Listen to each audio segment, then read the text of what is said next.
りさちゃんのママとして素敵なところ3つ教えて、ハイスペの落とし方、距離の縮め方教えてください。絶対私毎日泣いちゃうんだけどと思って、なんかそういうババアになりたくないなと思って。何？好きなことを仕事にするために大事なことは、こんにちは、上野ありさです。今日はですね、月に一度の Q&A を取っていきたいと思います。毎月皆さん質問ありがとうございます。もう一度もピックされないっていうコメントもよく来るんですが、なるべくね、一つでも多く答えられるといいなと思うんですが、本当にね、めちゃくちゃコメントをいただいているので、早速タイマーかけて答えていきます。で、ちなみに今日のリップはディオールアディクトのリップグローのキャンディーにこの日焼け止め入ってるセフォラで買ったやつを重ねています。なんかね、チークをね、この最近イベントで言っていただいてめっちゃ可愛いんだけど、このスティックチーク、これがキャンディーだったから、色がだからリップもキャンディーにしたんだけど、ちょっとピンクしてますね。で、久々にそばかす、夏だしと思ってそばかすを嗅いだんだけど、そばかす見えますかね。産後のシミとかが出てきたらカモフラでそばかすメイク可愛いかなと思ってやろうと思ってんだけど、そもそももう夏なのに全然肌が白くて悲しいっていう感じで、はい、そんな話はさておき、早速答えていきます。産後の抜け毛ありますか？今のところ産後の抜け毛もその産後のシミとかもまだなくって、そろそろもうちょっとしたらなのかなっていう風に心構えています。20代後半、周りが結婚出産で遊べなくなってきました。趣味を増やしたいのでおすすめ知りたいです。なんだろうな、一人旅とかもいいんじゃないかな。って言っても私一人旅とか全然ほぼ出張以外したことないんだけど、もしそういうのが大丈夫な人だったら一人旅とかでもいいと思うし、で一緒に行く相手がいなくていいものってなると、なんだろうね。あとなんか、もし例えばわかんないけどテニスとかそういうさ、なんかスポーツとかが好きだったらそういうのに通ってもいいと思うし、映画とかよりはそれってさ、自分が結婚出産してもできるじゃん。家で例えば映画見るとかって、じゃなくて今この身軽なうちにできることで趣味を作った方がいいなって思うから。けどもしなんか一人旅とか行けるんだったら温泉巡りとかでもいいし、国内のなんか旅行とかでもいいと思うし、なんかいろんな自分が結婚出産をしたらできなくなるであろうことをやっておくのはいいんじゃないかなと思います。あんまりアドバイスになってないけど。4年付き合っている彼氏と相違で結婚はすると決めているのですが、いつするとかのワードが出ず、自分から少し話したりしてしまうのですが、何も言わず待っていた方がいいのでしょうか。結婚せず付き合う期間が伸びるくらいならもう籍入れて結婚期間が伸びた方が嬉しいのにとなってしまいます。めっちゃわかります。私もそうだったけど、全然言っていいんじゃない？なんかそれこそいろんな人生のプランがあるから、いつぐらいに結婚するのかとかなんとなく私は知っておきたかったから、分かんなかったけどね、結局。でももうお互い結婚するって分かってるんだったら、もちろん彼のタイミングもあると思うから待ってあげるのもいいと思うけど、何年も先なんだったら先に教えてっていうのは分かんない。その2人の関係性もあるからな。うちとかだったらそういうの言っちゃうけどさ、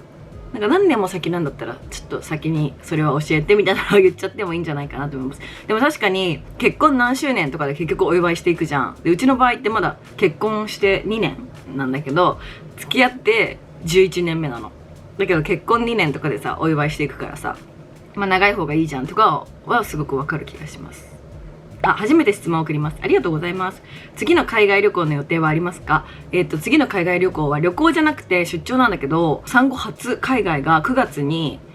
ロンドンにね、お仕事で行くことが決まって、すごい楽しみなんだけど、絶対私毎日泣いちゃうんだけどと思って、息子と離れる。9月でどのくらいのね、なんかできることが息子に増えてるかもわからないし、あれなんだけど、そう出張に行くので、それが産後初海外かな。去年ちょうど9月に行ったんだよね、ロンドン H&M で。寒かったんだよね。だから寒いんじゃないかなと思ってて、でもすっごい素敵なところなので超楽しみです。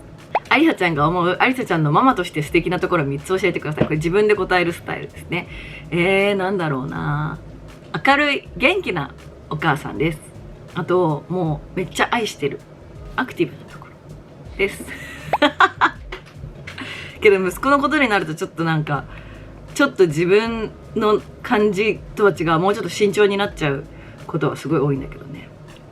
大学受験鬱です。わかる。私も大学受験本当に大変だったけど、一つこんな頑張ってるね人たちに向かってあれなんだけど、大学で全ては決まらないっって私は思ってるし、もちろん学歴が必要な就職先もあるかもだけど、特に私の時代よりなおさら学歴よりなんか違うことが求められるようになってると思うので、私も大学受験マジで、例えばさ、最初中学受験、大学受験とかってさ、もう中学受験でこの先の人生が決まる、で大学受験でこの先の人生が決まるっていう風に思ってたんだけど、マジでそんなことないで、その後就活でしょ、その就活でこの先の人生が決まるみたいな思ってるけど、もう本当にそんなことなくって、いつからでも、今しかもさフリーランスの働き方とか、そういうの望んでない人もいると思うけどとかもあるし、本当になんかね、その時は大変でもそれしか見えなくてももっと広い世界があるっていうのを分かりながら、その時はねそう思えないんだけどね、今私が大学受験がもう過去になってからそう思えるって、もちろん大学受験勉強してる時はもうそれしか、第一志望合格っていうことしか考えてなかったし、そうなんだけど、でも大人がそう言ってるよって思って頑張ってもらえたら応援してます。頑張ってください。最近妊娠が分かって今2ヶ月です。今のうちにしておけってことはありますか？おめでとうございます。友達とのディナーかな、旦那さんとのでもいいし、なんかランチは行けても、しかも子連れとかで、ディナーってなかなかやっぱね、旦那さんの協力がないといけないと思うので、お友達とディナーに行くこと、ランチでもいいし、あと子供が行けない子供 NG なお宿に泊まるとか、これ前回の質問でも答えたと思うんだけど、レストランに行くとか、子供がいるとできなくなることをたくさんするのがいいと思います。眉毛は染めてますかっていう質問で、染めてます。美容室に行くときに一緒に眉毛も染めてもらってて、ブリーチではなくってカラー剤のすごい明るい感じにしてて、それで描いてるからなんだけど、いい感じになんか、私やっぱ眉毛の色がすごい真っ黒だから、もうちょっと優しい印象になるように眉毛染めてます。あとなんかね、トレンドもあると思うんだけど、眉毛染めてた方が顔がやっぱもうそれは優しくなるし、あとちょっと若返る気がします。今年も宮古島来ますか？行きたいんだけどさ、今んとこ行けなさそうだな。秋ぐらい、10月とかね、行けたらいいな。台風かぶんない時にっていう感じです。妊娠中最終的に何キロ太りましたか？14キロ。デフォルト体重からは14キロ太りました。今はプラス2キロかな。だから12キロ戻ったって感じです。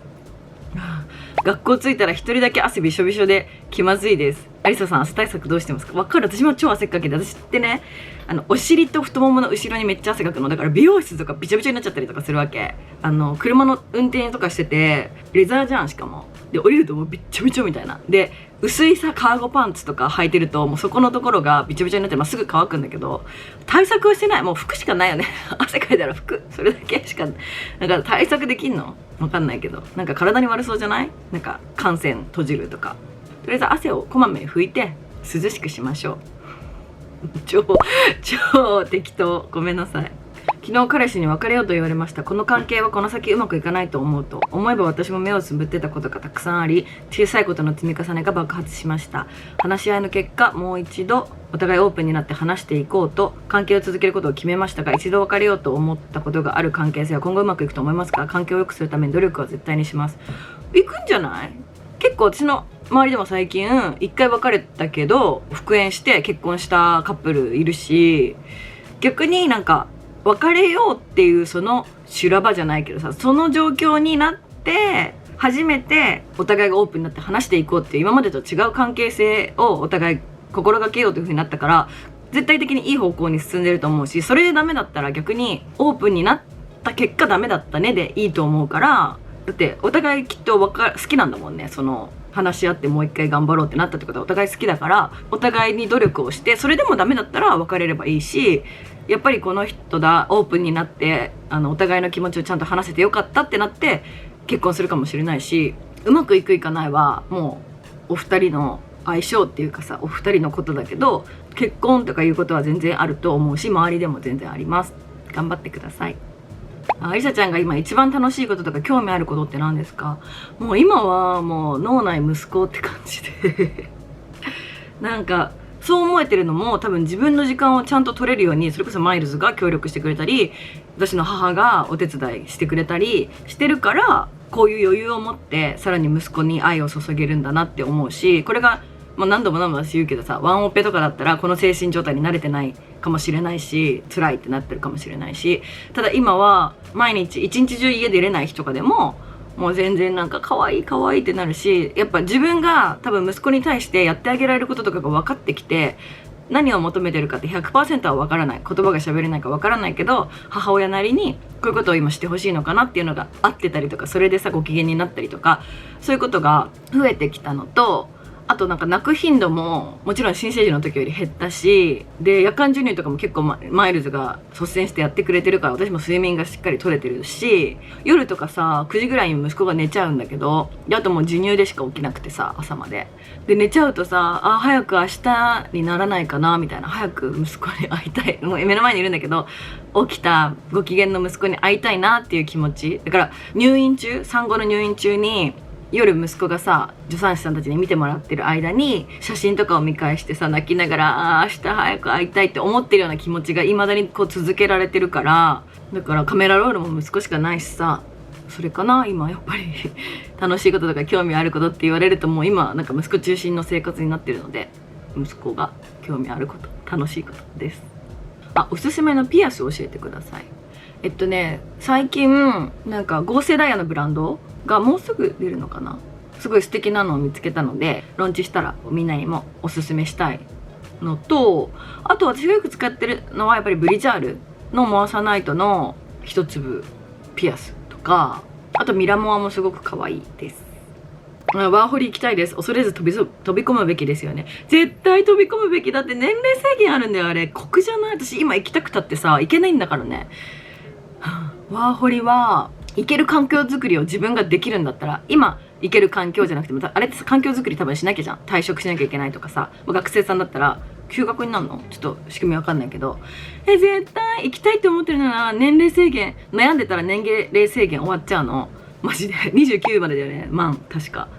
だから全然行くべきだと思います。1年ってあっという間だし、人生の中の1年って。だけどそのあっという間の1年が人生を変えるかもしれないし、例えば全然行かなくてよかったわって、あんまり聞いたことないけど、ワーホリとかに行ってオーストラリア行きましたとかなって、マジあの1年のオーストラリア行かなくてよかったわっていう話は一度も正直聞いたことないけど、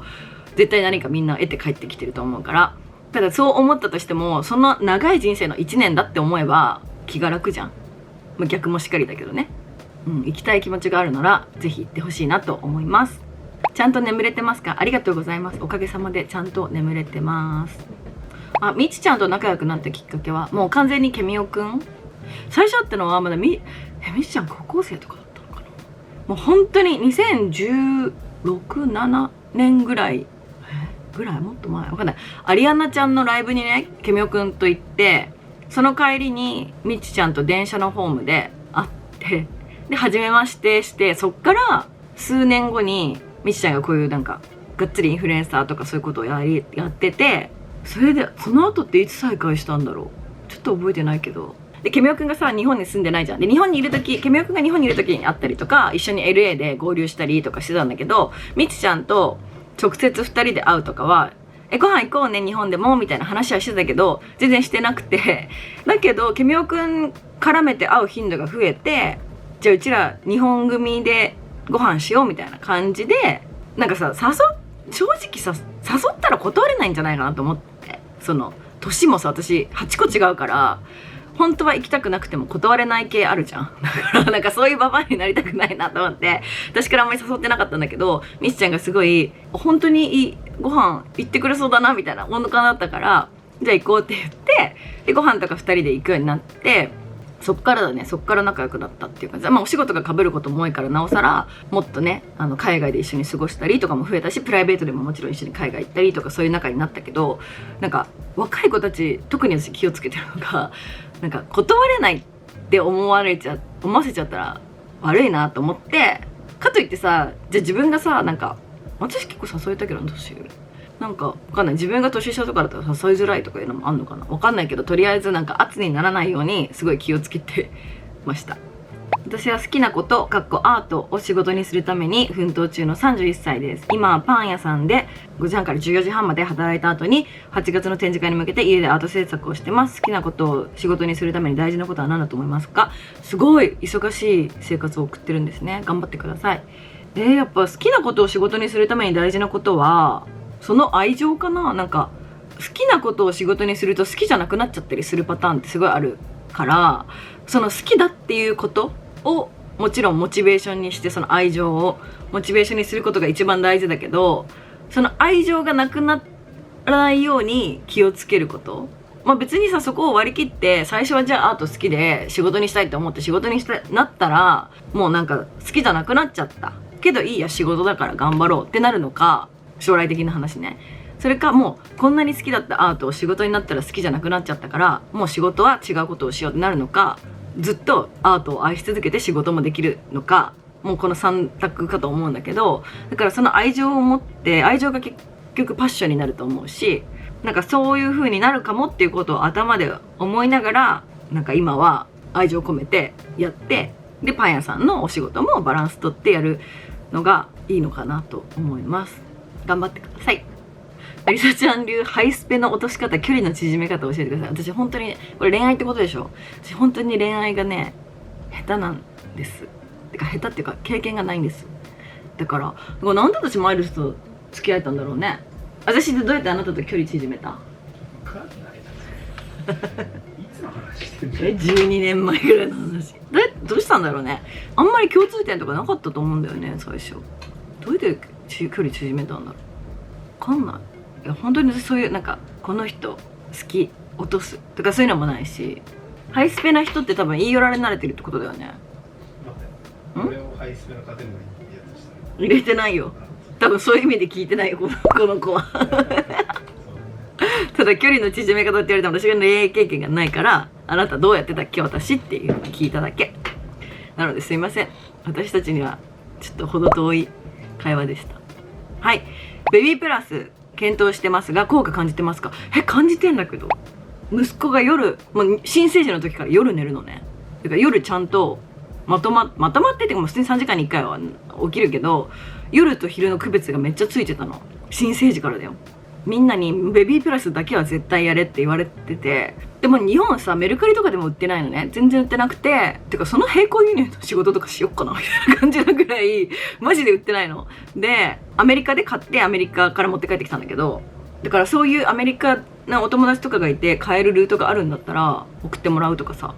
でもこの私が毎日続けられたからね、朝晩1時間。それのおかげなのか、夜泣きとかがないみたいなのをみんな夜昼夜の区別がついてるみたいなのをベビープラス使った友達ほぼみんな言ってて、だからやった方がいいよって言われてて、確かに息子も逆にお昼寝下手なんだけど昼夜の区別がついてます。なので私はすごくおすすめです。でちょっと高いけど本当に親友レベルのなんか友達の出産祝いじゃない、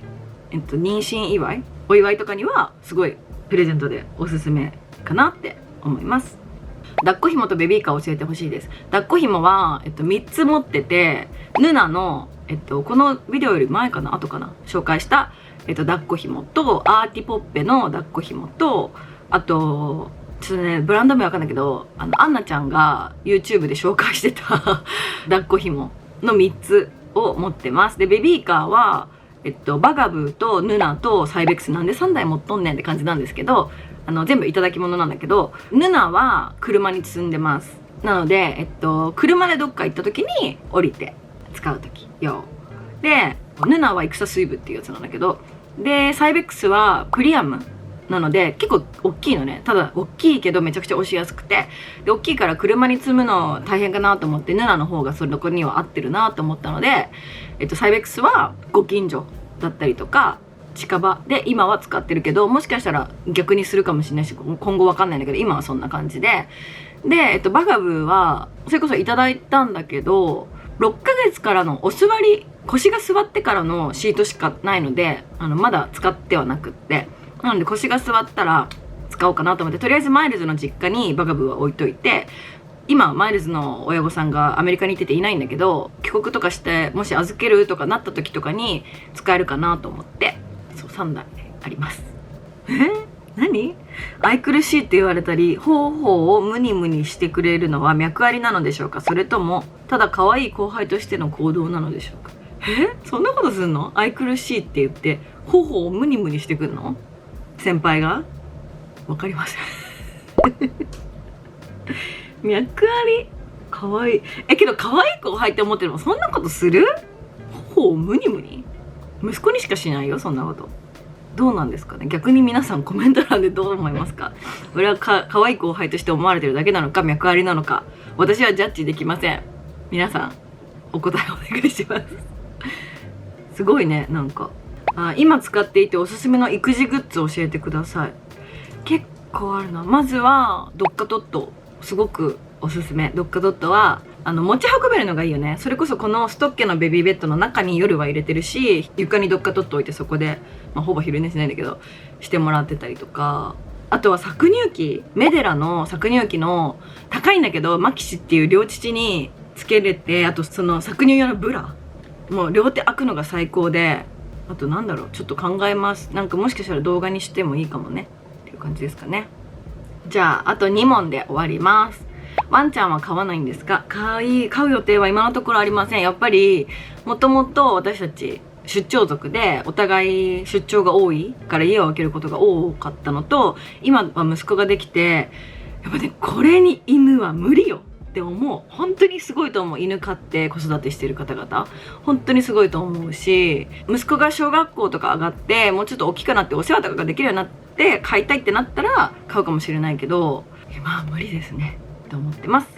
じゃあ次で最後にしたいと思います。ピオログとか育児のアプリ何使ってますか。ピオログ使ってます。ピオログあれ無料ってありえないと思う。あれはもう本当にすごいと思います。ピオログ様々大感謝って感じでピオログ使ってます。もう一個じゃあなんか答えるね。じゃあ最後、夏におすすめのカラフルなアクセサリーを教えてほしいですということで、葵ちゃんからいただいたネックレス、カスタムできる、そのニューヨークで買ってきてくれたネックレスなんだけど、このブランド名